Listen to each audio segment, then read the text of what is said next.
ভণ্ড মহিলা নবী গেছে ভণ্ড পুরুষ নবী স্বামীর কাছে, গিয়ে বলতেছে আপনি আমারে মোহরানা কি দিয়েছেন? উম্মত জানতে চাইছে। ওহো, মোহরানা দেওয়াই নেই না? না। গিয়ে বলবা তোমার মোহরানা হলো তোমার উম্মতের যে এলাকায় তোমার উম্মত আছে তাদের জন্য ফজর আর এশার নামাজ মাফ। কি আজীব পদ্ধতির নবী, কি আজীব পদ্ধতির স্ত্রী, কি আজীব পদ্ধতির উম্মত। আল্লাহ আমাদেরকে হেফাজত করেন। তাহলে 2 নাম্বার, অশুদ্ধ আকীদা মিশ্রিত বিশুদ্ধ আকীদা। এজন্য মনে রাখবেন, একদল আপনারে বলবে হজ, ওমরা, যাকাত, কোরবানি সবই তো আমরা করি।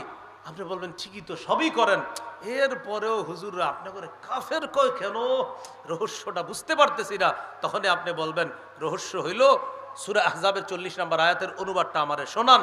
তো বলবে মুহাম্মদ সাল্লাল্লাহু আলাইহি সাল্লাম তোমাদের কোনো সাবালক পুরুষের পিতা না, তবে তিনি আল্লাহর রসুল। একটু ঠিক আছে, খাতামান নাবিয়িন এখানে ব্যাখ্যা করতে চাইবে, আপনি বলে দিবেন